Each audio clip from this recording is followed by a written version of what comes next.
اللهم لك الحمد كالذي تقول وخيرا مما نقول. اللهم أنت أحق من ذكر وأحق من عبد وأنصر من ابتغي وأرأف من ملك وأجود من سئل وأوسع من أعطى. أنت الملك لا شريك لك والفرد لا ند لك. كل شيء هالك إلا وجهك. لن تطاع إلا بإذنك ولم تعص إلا بعلمك. تطاع فتشكر وتعصى فتغفر. أقرب شهيد وأدنى حفيظ.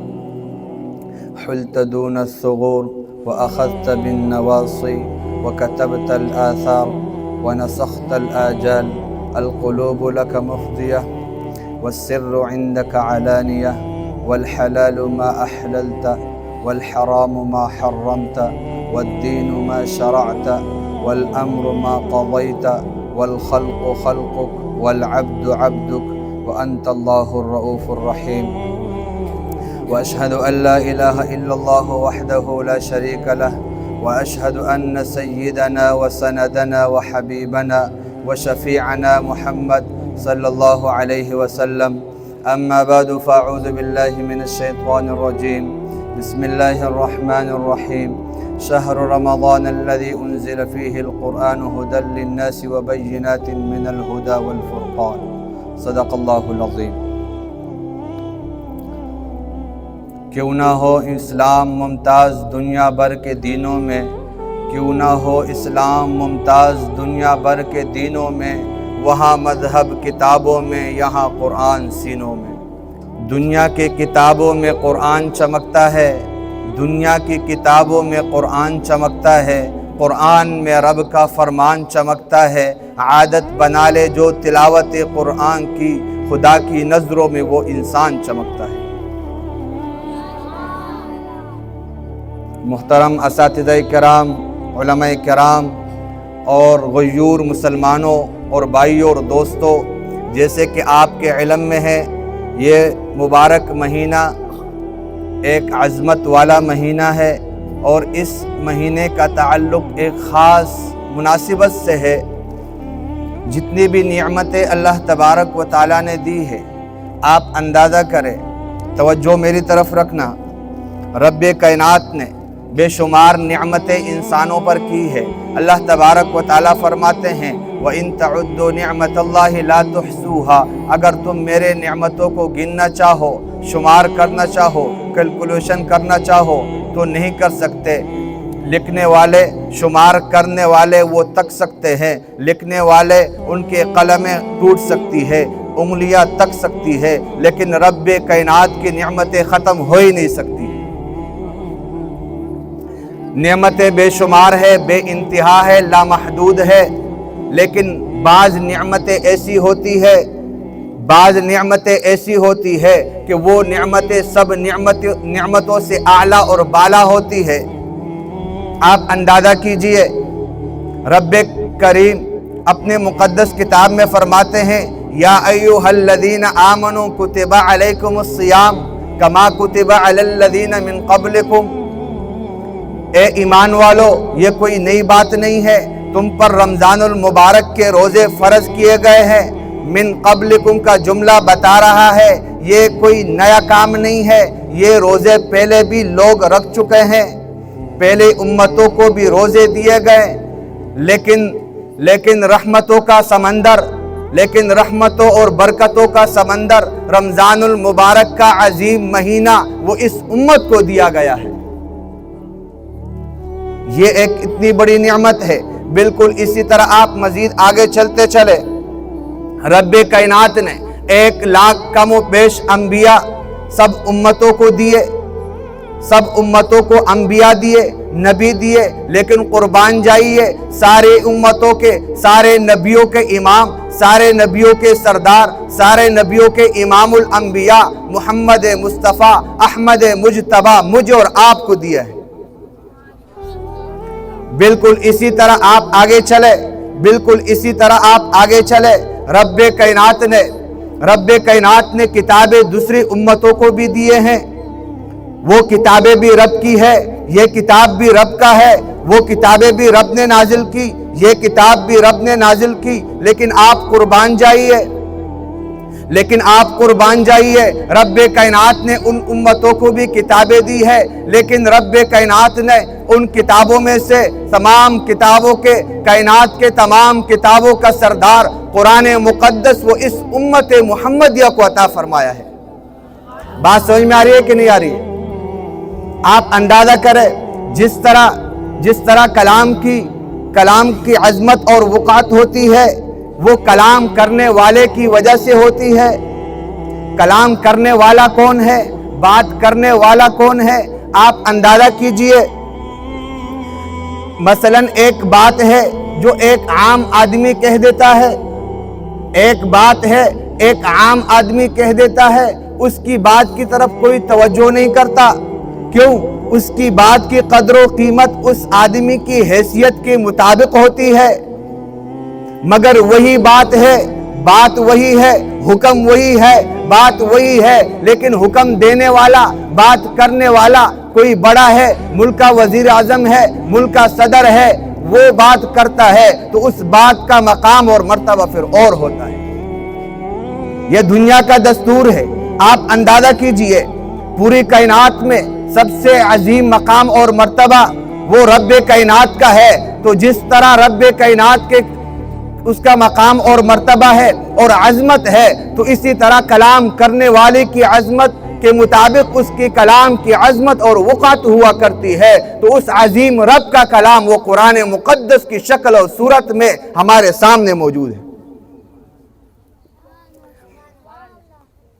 لیکن کلام دو طرح ہے، ایک نقوش میں ہے، ایک جسم میں ہے، ایک کلام ہے، ایک صاحب کلام ہے، ایک کلام ہے، ایک صاحب کلام ہے۔ یہ صاحب کلام ہے، وہ کلام ہے رب کائنات نے، جیسے کہ شعر میں کہا، پہلے امتوں میں کتابیں تو موجود تھی، ان کو کتابیں دی گئی، لیکن اس امت سے قربان جائیے، یہ اتنی عظیم امت ہے کہ رب کائنات نے اس امت کے فرد کو، اس امت کے بچے کو اس کتاب کی سعادت، حفظ کی سعادت عطا فرمائی ہے، جو آپ نے آج 17 اور 18 دن میں قرآن سن کر وہ عملی مشاہدہ آپ نے کر لیا کہ اس عظیم رب کا پورا کلام میں نے اپنے امام سے جو ہے وہ سنا ہے۔ پہلے امتوں میں یہ بات نہیں ہوا کرتی تھی، کلام یاد ہوا کرتا تھا نبی کو، کلام یاد ہوا کرتا تھا، وہ نبی کو یاد ہوا کرتا تھا، وہ امتی کو یاد نہیں ہوتا، لیکن اس کلام کی عظمت سے آپ قربان جائیے، اور اتنا عظیم معجزہ ہے، اس کلام کا اتنا عظیم معجزہ ہے کہ 1400 سال گزر چکے ہیں، قیامت کے آنے والے انسان تک پوری دنیا کو چیلنج ہے کہ اے انسانوں، اس کلام کے مثل تم لا نہیں سکتے ہو۔ الف لام میم ذالک الکتاب، قرآن کے شروع میں مختصر تعارف کر کے تجھے بتلا دیا کہ ذالک الکتاب لا ریب فیہ، یہ بات اپنے ذہن میں رکھنا، یہ کلام اتنا عظیم ہے، اس کلام میں شک نہیں ہے، اس کلام میں شک اور شیبے کی گنجائش نہیں ہے، مریا کی گنجائش نہیں ہے۔ اس کلام کا فائدہ کیا ہے؟ ھدی للمتقین، یہ کس کے لیے نازل کیا گیا؟ یہ ہدایت ہے، یہ رہنمائی ہے، لیکن متقیوں کے لیے۔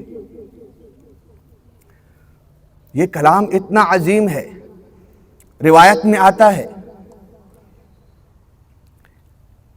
کہ زمین اور آسمان کے پیدائش اور تخلیق سے 1000 سال پہلے رب کائنات نے، رب لم یزل نے اس عظیم کتاب کی تلاوت کی، سورہ طٰہٰ اور یاسین کی تلاوت کی۔ جب فرشتوں نے اس کلام کو سنا، فرشتے حیران ہو گئے، فرشتے کہنے لگے وہ خوش نصیب ہے وہ امت جس امت کو یہ کتاب دی جائے، خوش نصیب ہے وہ دل، خوش نصیب ہے وہ لوگ، وہ قراء اور وہ حفاظ جن کے سینوں میں یہ قرآن محفوظ ہو، خوش نصیب ہے وہ زبان جن زبانوں سے یہ قرآن ادا ہو۔ یہ کوئی چھوٹی کتاب ہے؟ یہ کوئی مذاق ہے؟ آپ اندازہ کیجئے، ایک ایک چیز قرآن کی صفات، قرآن کی عظمت وہ بے انتہا ہے، کوئی اس کو بیان نہیں کر سکتا۔ قرآن کی عظمت کا آپ اندازہ لگائیے، قرآن کی عظمت کا آپ اندازہ لگائیے۔ قرآن مقدس میں رب کریم فرماتے ہیں لو انزلنا هذا القرآن على جبل لرأيته خاشعا متصدعا من خشیت اللہ، اگر ہم اس مقدس کلام کو ایک پہاڑ پر نازل کرتے، وہ پہاڑ بھی اتنا بڑا ہوتا، دنیا میں سب سے بڑا پہاڑ لے لو، اس پہاڑ پر بھی یہ کلام نازل ہوتا تو اس کا نتیجہ کیا ہوتا؟ لرأيته خاشعا متصدعا من خشیت اللہ، اے مخاطب تو اس پہاڑ کو دیکھتا کہ وہ اللہ کے خوف اور خشیت سے وہ پٹ جاتا اور ریزے ریزہ ہو جاتا۔ آپ اندازہ کیجئے کہ یہ اتنا عظیم کلام ہے، رب کریم فرماتے ہیں اس کلام کی ہیبت کا آپ اندازہ کیجئے، اس کلام کی عظمت کا آپ اندازہ کیجئے کہ وہ عظیم پہاڑ اس کلام کو برداشت نہ کر سکے، لیکن قربان جائیے محمد مصطفیٰ احمد مجتبیٰ صلی اللہ علیہ وسلم کے طفیل یہ کلام مجھے اور آپ کو ملا ہے، ہم اس پر شکر ادا کریں، ورنہ یہ منتقل نہیں ہوتا۔ اس لیے کہ یہ کلام اتنا باری ہے، نبی کا سینہ اتنا طاقتور ہوتا ہے، رب کریم فرما رہے ہیں کہ وہ کلام جس کو پہاڑ برداشت نہیں کر سکتا وہ ہم نے آپ تک منتقل کرایا اپنے نبی کے واسطے سے، اگر یہ واسطہ ہٹا دیا جاتا تو آپ کو یہ کلام نہیں ملتا۔ یہ کوئی چھوٹا کلام ہے، یہ بہت عظیم کلام ہے۔ آپ کلام کی عظمت کا آپ اندازہ کیجئے، دنیا میں جس طرح کسی کلام کی عظمت ہوتی ہے اسی طرح اس کلام کی فضیلت ہوتی ہے۔ دنیا کی کتابیں لے لو، دنیا کی باتیں لے لو، ایک کتاب ہے، اگر کتاب آپ پڑھیں اور بات اس میں ٹھیک ہو، اس سے آپ کو رہنمائی ملے، ہدایت ملے، روشنی ملے تو بات ٹھیک ہے، بات سمجھ میں آئی، آپ کو نیکی مل جائے گی کیونکہ اس بات سے آپ کو فائدہ جو ملا۔ لیکن آپ قربان جائیے قرآن مقدس سے، آپ قربان جائیے قرآن مقدس سے، اس کی بات نہیں ہو رہی ہے، اس کی حرف کی بات ہو رہی ہے، اس کے اگر آپ ایک ایک حرف کی بھی تلاوت کرتے ہیں تو اللہ کی رسول فرماتے ہیں رب کریم آپ کو اس ایک ایک حرف کے بدلے میں بھی 10 نیکی عطا فرمائے۔ عبداللہ بن مسعود رضی اللہ تعالی عنہ کی روایت ہے، جو اس مقدس کتاب میں سے ایک حرف پڑھتا ہے اس کو 10 نیکیاں ملتی ہے۔ اللہ کے رسول فرماتے لا اقول الف لام میم حرف، یہ بات بھی یاد رکھنا میں یہ نہیں کہتا کہ الف لام میم ایک حرف ہے، بلکہ الف حرف و لام حرف و میم حرف، بلکہ الف الگ حرف ہے، لام الگ حرف ہے، میم الگ حرف ہے، یہ تینوں الگ الگ حرف ہوئے، گویا کہ آپ نے ایک لفظ پڑھا اور اس کے 30 نیکی آپ کو مل گئی۔ آپ کو بات سمجھ میں آئے یا نہ آئے، معنی سمجھ میں آئے کو نہ آئے، ورنہ تو آپ اس سے اندازہ کیجئے کہ یہ الف لام میم کی مثال اللہ کے رسول نے دی ہے۔ یہ اس فضیلت کے ملنے کے لیے یہ ضروری نہیں ہے کہ سامنے والا مفسر قرآن ہو، سامنے والا محدث ہو، سامنے والا قرآن کو سمجھنے والا ہو، اس کے فہم اور ادراک رکھتا ہو، یہ ضروری نہیں ہے۔ آپ اس الف لام میم کے مثال سے اندازہ کیجئے۔ بعض لوگ یہ کہتے ہیں کہ صرف قرآن پڑھنے سے فائدہ نہیں ہے، صرف قرآن کی تلاوت سے فائدہ نہیں ہے، ترجمہ معلوم ہونا چاہیے، تشریح معلوم ہونی چاہیے۔ ہم کہتے ہیں اچھی بات ہے، معلوم ہونی چاہیے، بیٹھنا چاہیے، قرآن کو سیکھنا چاہیے، قرآن کو وقت دینا چاہیے، تفسیر اور تشریح اس کو سننی چاہیے اور سمجھنی چاہیے اور اس پر عمل بھی کرنا چاہیے۔ یہ سب اعلیٰ عمل ہے، اس سے کوئی انکار نہیں ہے۔ لیکن اگر ایک آدمی ہے 14ویں صدی کا مسلمان ہے، وہ یہ کہتا ہے کہ مجھے سمجھ تو نہیں آتا، لیکن رب کائنات کے کلام کو، رب کائنات کے کلام کی میں تلاوت کرتا ہوں، مجھے سرور اس سے ملتا ہے، مجھے لذت ملتی ہے، تو تب بھی اس کو ثواب ملتا ہے۔ اس سے کوئی فرق نہیں پڑتا کہ اس کو سمجھ میں آئے کو نہ آئے۔ الف لام میم یہی تو مطلب ہے۔ جمہور مفسرین کے ہاں یہ حروف مقطعات میں سے ہے۔ حروف مقطعات کی معنی اور تشریح اور مطلب اور توضیح اور ترجمہ کوئی نہیں جانتا۔ مفسرین کہتے ہیں واللہ اعلم بمرادہ، ان حروف کے معنی اور مطلب اور تشریح اور توضیح کو جاننے والا وہ رب کائنات خود ہے۔ تو بات ہی ختم ہو گئی۔ سب سے پہلا لفظ بتلا دیا، 14ویں صدی کے مسلمان کا مسئلہ ہی ختم ہو گیا کہ ایسا نہ ہو کوئی آپ کو دھوکے میں ڈالے اور آپ کو قرآن کی تلاوت سے روک دے۔ تو آپ نے قرآن کی تلاوت کرنی ہے، آپ قرآن کی تلاوت کریں گے، ایک ایک حرف پر 10 نیکیاں ملے گی۔ اس سے بڑھ کر میں کہتا ہوں اگر کوئی تلاوت کرے آپ سنیں تب بھی آپ کو نیکیاں ملے گی۔ اس سے بڑھ کر اگر آپ قرآن کو سامنے رکھتے ہیں اور عقیدت اور محبت سے آپ قرآن کو دیکھتے ہیں تو اس قرآن کو دیکھنے پر بھی آپ کو اجر و ثواب ملے گا۔ یہ اتنا عظیم کلام ہے، یہ کوئی معمولی کتاب نہیں ہے، یہ دنیا کی کتابیں نہیں ہیں، یہ کوئی اسکول اور کالج کی کتاب نہیں ہے، یہ عظیم رب کی کتاب ہے۔ کس کے لیے نازل کی گئی؟ قرآن نے بہت ہی مختصر اور جامع اور معنی تعریف کر دی۔ الف لام میم ذالک الکتاب لا ریب فیہ، پوری دنیا کو بتا دیا کہ کوئی آپ کو شک اور شبہ مبتلا نہ کر دے۔ یہ جو کتاب ہے ذالک الکتاب لا ریب فیہ، دنیا والوں 14ویں صدی کے مسلمانوں سن لو، لا ریب فیہ، اس کتاب میں کوئی شک اور شبہ ہی نہیں ہے۔ یہ تعریف کر کے بتلا دیا۔ ہو سکتا ہے کل آپ کو کوئی یہ کہے کہ اصل کتاب تو موجود نہیں ہے، اصل کتاب تو غار میں ہے، وہ قرآن ہے، وہ جو اصل کتاب ہے وہ قرآن ہے، وہ غار میں ہے، وہ کہیں اور ہے، فلاں ہے، طرح طرح کی باتیں آپ کو ملے گی۔ لیکن رب کائنات نے یہ جملہ نازل کر کے بتلا دیا، ذالک الکتاب لا ریب فیہ، یہ کتاب اس میں کوئی شک نہیں ہے۔ اس کتاب کا فائدہ کیا ہوگا، اس کتاب سے مقصود کیا ہے، رب کریم نے 2 جملے میں بتا دیا۔ پہلے جملے میں رب اس کتاب کی تعریف کی گئی، دوسرے جملے میں ھدی للمتقین لا کر بتلا دیا کہ اس کتاب کا مقصد متقین کے لیے ہدایت اور رہنمائی ہے۔ یہاں پر ایک چھوٹا سا سوال اٹھتا ہے، یہ رب کس کے ہیں؟ یہ تو عالمین کے رب ہے۔ رب کس کے ہیں بھائی؟ عالمین کے ہیں کہ نہیں ہیں؟ تمام جہانوں کے رب ہے کہ نہیں ہے؟ یہاں پر اللہ تبارک و تعالیٰ فرماتے یہ کتاب ہم نے نازل کی ہے، اس میں کوئی شک اور شبہ کی گنجائش نہیں ہے۔ ہمیں بات سمجھ میں آئی، لیکن آگے فرمایا ھدی للمتقین، یہ ہدایت ہے متقیوں کے لیے۔ حالانکہ ہونا یہ چاہیے تھا کہ ھدی للعالمین، یہ عالمین کے لیے ہدایت ہے۔ متقیوں کو کیوں ذکر کیا، متقیوں کو کیوں خاص کیا، اس کی وجہ اور حکمت کیا ہے؟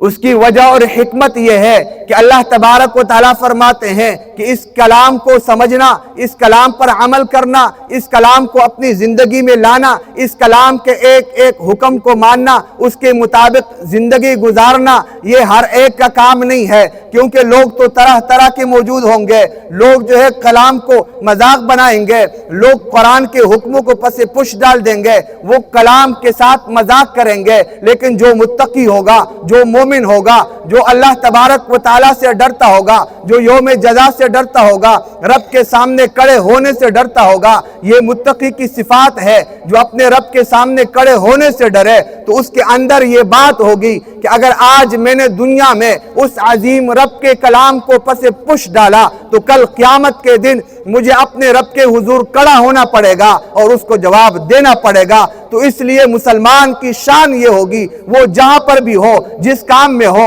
جس فیلڈ میں ہو، چاہے تجارت میں ہو، معاشرت میں ہو، زندگی میں ہو، صدارت میں ہو، وزارت میں ہو، جہاں کہیں پر بھی ہو، وہ ان تمام معاملات اور کاروبار میں رب کے حکم کو ملحوظ رکھے۔